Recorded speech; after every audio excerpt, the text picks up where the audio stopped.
ದಾಖಲೆ ಮಾಡಬಾರ್ದು, ಇದು ದಾಖಲೀಕರಿಸಬೇಕು ಅಂತ ನಾವು ಅಂದ್ಕೊಂಡಿದ್ವಿ. ಆ ನಿಟ್ಟಿನಲ್ಲಿ ಕಾರ್ಯರೂಪಕ್ಕೆ ತರೋಕ್ಕೆ ಆ ನಿರ್ಧಾರ ಮಾಡಿದ್ವಿ. ಆ ನಿರ್ಧಾರನೇ ಇಂದಿನ ಫಲಶ್ರುತಿ ಅಂತಲೇ ಹೇಳ್ಬೋದು. ನಾನು ಆ್ಯಕ್ಚುಲಿ ಇದು ಕಾರ್ಯರೂಪಕ್ಕೆ ಬಂದಿದ್ದು ಈ 3 ತಿಂಗಳ ಹಿಂದೆ. ನಮಗೆ ಅದೆಲ್ಲನೂ ಟೈಪ್ ಮಾಡಿ ಇದಕ್ಕೆಲ್ಲ ಟೈಮ್ ಬೇಕಾಯಿತು. ಆಮೇಲೆ ಅಕ್ಕಂದಿರು ಅವರು ಎಲ್ಲ ತುಂಬ ಬ್ಯುಸಿ ಆಗಿದ್ರು. ಅವ್ರಿಗೆ ಇದು ತುಂಬಾ ಕಾಟ ಕೊಟ್ಟಿದ್ದೀನಿ ನಾನು. ಇದನ್ನು ಬರೀಲಿಕ್ಕೆ ನಾನು ಮುದ್ರಿಸಿ ನಾನು ಟೈಪಿಗೆ ಕೊಡಬೇಕಾಯಿತು. ಹಾಗಾಗಿ ಆಮೇಲೆ ನನಗೂ ಕೂಡ ಅವರು ಸಹಕರಿಸಿದ್ರು. ಅಕ್ಕನಿಗಂತೂ ದೊಡ್ಡಕ್ಕಂತೂ ತುಂಬ ಬ್ಯುಸಿ ಶೆಡ್ಯೂಲಲ್ಲಿ ನಾನು ಒತ್ತಡ ತಡಿಲಾರ್ದೇ 3 ದಿನ 10 ಗಂಟೆ ಆಫ್ಟರ್ 10:30 ಇಂದ 12 ಬರೆದು ನನಗೆ ಲೇಖನಗಳನ್ನು ಕೊಟ್ಟಿದ್ದಾರೆ. ಈ ಪುಸ್ತಕದಲ್ಲಿರುವಂತಹ ಅಷ್ಟು ಘಟನೆಗಳು ಸತ್ಯ ಘಟನೆಗಳು. ನಮ್ಮ ತಂದೆಯ ಆ ಒಡನಾಟವನ್ನು ಬರೆದಿರುವಂಥ ಸತ್ಯ ಘಟನೆ. ಇದು ಮಾರ್ಗದರ್ಶನೂ ಆಗ್ಬೋದು ಎಲ್ಲರಿಗೂ. ಆ ನಿಟ್ಟಿನಲ್ಲಿ ಇದು ಹೊರತಂದ ಲೇಖನ. ಇದರಲ್ಲಿ ನಾವು 3 ಜನ ಅಲ್ಲದೆ ಅಳಿಯಂದಿರು ಮತ್ತು ಮೊಮ್ಮಕ್ಕಳು ಕೂಡ ಬರೆದಿದ್ದಾರೆ. ಜೊತೆಗೆ ನಮ್ಮ ಗೀತಕ್ಕೆ ಮಾವ ಬರೆದಿದ್ದಾರೆ. ಇದಕ್ಕೆ ಮುನ್ನುಡಿಯನ್ನು ನಮ್ಮ ಚಂದ್ರು ಮಾಮ ಬರೆದಿದ್ದಾರೆ. ಅಂದವಾಗಿ ತುಂಬ ಚೆನ್ನಾಗಿ ಬರ್ಕೊಟ್ಟಿದ್ದಾರೆ. ನಾನು ಇದು ನಿರ್ಧಾರ ಮಾಡಿ ನಾವು ಈ ಥರ ಅವ್ರಿಗೆ ಚರ್ಚಿಸಿದಾಗ ತುಂಬ ಚೆನ್ನಾಗಿ ನಮಗೆ ಬೇಗ ರಿಯಾಕ್ಷನ್ ಮಾಡಿ ಅವರು ದೂರದಲ್ಲಿದ್ದರೂ ಕೂಡ ಕೀನ್ಯಾದಲ್ಲಿ ನನಗೆ ಬರ್ಕೊಟ್ಟು ಸಹಕರಿಸಿದ್ರು. ನಾನೆಲ್ಲ ಟೈಪ್ ಮಾಡಿ ಮುದ್ರಣ ಕೊಟ್ಟು ಇದು 15 ಡೇಸಲ್ಲೇ ಮುದ್ರಣ ಆಗಿರೋದು. ಇದು ಯಾವಾಗ ಬಂದಿರೋದು ಅಂದರೆ ಫಾದರ್ಸ್ ಡೇ ದಿನವೇ ಬಂತು. ನನಗಂತೂ ತುಂಬ ಖುಷಿ ಆಯಿತು.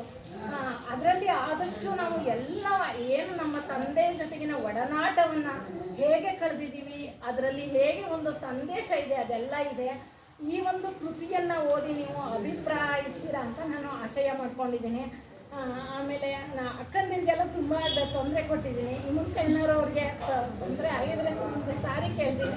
ಅವ್ರು ನನಗೆ ತುಂಬ ಸಹಕರಿಸ್ಕೊಟ್ರು. ಇಲ್ಲ ಇದು ಮಾಡಬೇಕು ಒಂದು ದಾಖಲಾ ರೂಪದಲ್ಲಿ ಇರುತ್ತೆ ಅಂತ ಅಂದರು. ತುಂಬ ಖುಷಿ ಆಯಿತು. ಆಮೇಲೆ ಈ ಘಟನೆಯಲ್ಲಿ ಎಲ್ಲ ಲೇಖನಗಳು ಬರೆಯುವಾಗ ನಾನು ಹತ್ತಿದ್ದೀನಿ. ನಿಮಗೂ ಕೂಡ ಒಂದು ಸಾರಿನಾರು ಅದು ಆನಂದ ಭಾಷ್ಮನಾದರೂ ಆಗ್ಬೋದು, ದುಃಖದಾರು ಆಗ್ಬೋದು, ಬಂದೇ ಬರುತ್ತೆ ಅಂತ ಭಾವನೆ ನನಗೆ ಇದೆ. ಎಲ್ಲರೂ ತುಂಬ ಚೆನ್ನಾಗಿ ಸಹಕಾರ ಕೊಟ್ಟರು ಈ ನಿಟ್ಟಿನಲ್ಲಿ. ಮತ್ತು ಮೊಮ್ಮಕ್ಕಳು ಕೂಡ ಅವರ ಅನುಭವದಲ್ಲಿ ಏನು ಅಜ್ಜ ಅನ್ನೋದನ್ನು ಎಲ್ಲವ ತುಂಬ ಚೆನ್ನಾಗಿ ಬರೆದಿದ್ದಾರೆ. ನಮ್ಮ ಮಾವ ಕೂಡ ತುಂಬ ಚೆನ್ನಾಗಿ ಸಹಕಾರ ಕೊಟ್ಟು ಅವರು ಕೂಡ ಒಂದು ಲೇಖನವನ್ನು ಬರೆದಿದ್ದಾರೆ. ಲೇಖನಗಳು ಇದರಲ್ಲಿ ಬಂದಿರೋವಂತಹ ಲೇಖನಗಳು ಒಂದು 60-70 ಇರ್ಬೋದು. ತುಂಬ ಚೆನ್ನಾಗಿ ಮೂಡಿ ಬಂದಿದೆ. ಈ ಫ್ರಂಟ್ ಪೇಜಿಂದ ಹಿಡಿದು ಬ್ಯಾಕ್ ಪೇಜ್ವರೆಗೂ ಸತ್ಯ ಘಟನೆ ಇದು. ಆದಷ್ಟು ನಾನು ಫೋಟೋಗಳನ್ನು ಹಾಕಿ ಆ್ಯಡ್ ಮಾಡಿ ಅಣ್ಣನ ಜೊತೆ ಇದ್ದಿಗಿನ ಫೋಟೋಗಳನ್ನು ಮಾಡಿಸುವಂಥ ಪ್ರಯತ್ನ ಮಾಡಿದ್ದೀನಿ. ಇದನ್ನೆಲ್ಲರೂ ಓದಿ ಅಭಿಪ್ರಾಯಿಸಿ. ಮತ್ತು ನಮ್ಮ ಗೀತತೆ ಇವತ್ತು ಬಂದಿಲ್ಲ, ಅವರನ್ನು ಕೂಡ ನಾನು ನೆನ್ಕೊಳ್ತೀನಿ. ಅವರು ಕೂಡ ಕೊನೆ ತಂಗಿಯವರು. ಅವರು ಕೂಡ ಅಣ್ಣನೊಂದಿಗಿನ ಬಾಂಧವ್ಯ ಹೇಗಿತ್ತು, ಆಗಲೇ ನಮ್ಮನ್ನು ಅಷ್ಟು ಒಂದು ಹೆಣ್ಮಕ್ಳು ಇದ್ರೂ ಎಷ್ಟು ಪ್ರೀತಿಯ ನೋಡ್ಕೊಂಡು ತಿಂದ್ರು ಅನ್ನೋದನ್ನೆಲ್ಲ ನಾನು ಇದು ಮಾಡಿದ್ದೀನಿ. ಮತ್ತು ಅಮ್ಮನ ಜೊತೆಗೆ ಹೇಗೆ ಅವರು ಸಾಥ್ ಕೊಟ್ಟರು ಅಣ್ಣ, ಅದನ್ನು ಕೂಡ ನಾನು ಆದಷ್ಟು ಹೋಗಿ ಕಲೆಕ್ಟ್ ಮಾಡಿ ಅವರ ಭಾಷೆಗೆ ಹೇಳ್ಕೊಂಡು ಅದೊಂದು ರೆಸ್ಯೂಮೆ ಮಾಡಿ ನಾನು ಬರೆದಿದ್ದೀನಿ. ಅದಕ್ಕೆ ನನಗೆ ಇವತ್ತು ತುಂಬ ಸಂತೋಷ ಆಗ್ತಾಯಿದೆ ಈ ಒಂದು ಪುಸ್ತಕ ಹೊರ ತರೋದಕ್ಕೆ ಅಂತ ಹೇಳ್ತೀನಿ. ಮತ್ತು ಇದರೊಳಗೆ ಒಂದು ಕವನ ನಾನು ಬರೀ ಒಂದು ½ ಚಂದ್ರಬಣ್ಣದಿಂದ ಹಾಸನದಿಂದ ಚಂದ್ರಬಣ್ಣಕ್ಕೆ ಬರಬೇಕಾದ್ರೆ ನನಗನಿಸಿದ್ದನ್ನು ಒಂದು ಕವನ ಬರೆದಿದ್ದೀನಿ. ಅಪ್ಪನ ಬಗ್ಗೆ ಜಾಸ್ತಿ ಮಾತಾಡಿ ಟೈಮ್ ತಗೊಳ್ಳಲ್ಲ. ಆ ಕವನ ಓದ್ಬಿಟ್ಟು ನನ್ನ ಮಾತಿಗೆ ಇತಿಶ್ರೀ ಹೇಳ್ತೀನಿ.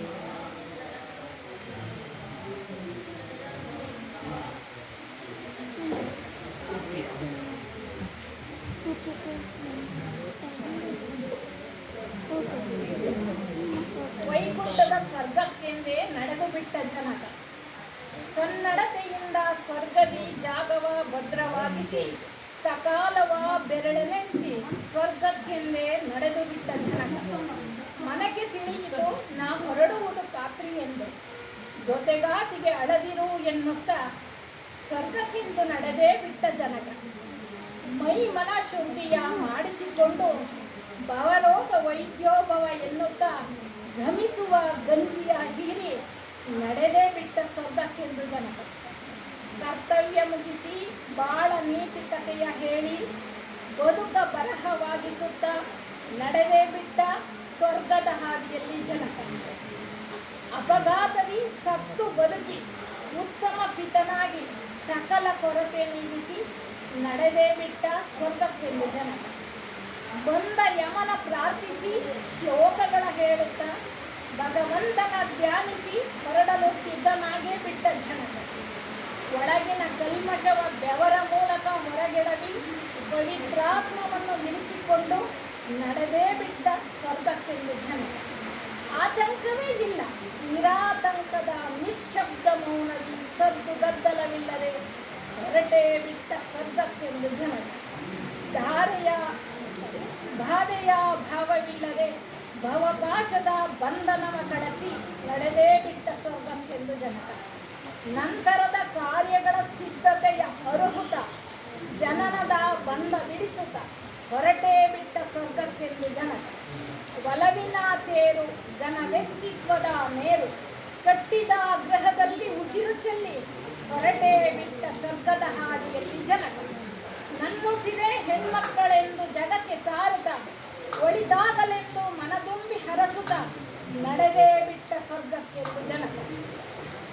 ಹೆತ್ತೂರಿಗೂ ಹೊತ್ತೂರಿಗೂ ಕೀರ್ತಿ ಗಳಿಸಿ ಅದನ್ನು ಉಳಿಸಿ ಮೆರೆಸಿ ನಡೆದೇ ಬಿಟ್ಟ ಸ್ವರ್ಗಕ್ಕೆಂದು ಜನಕ.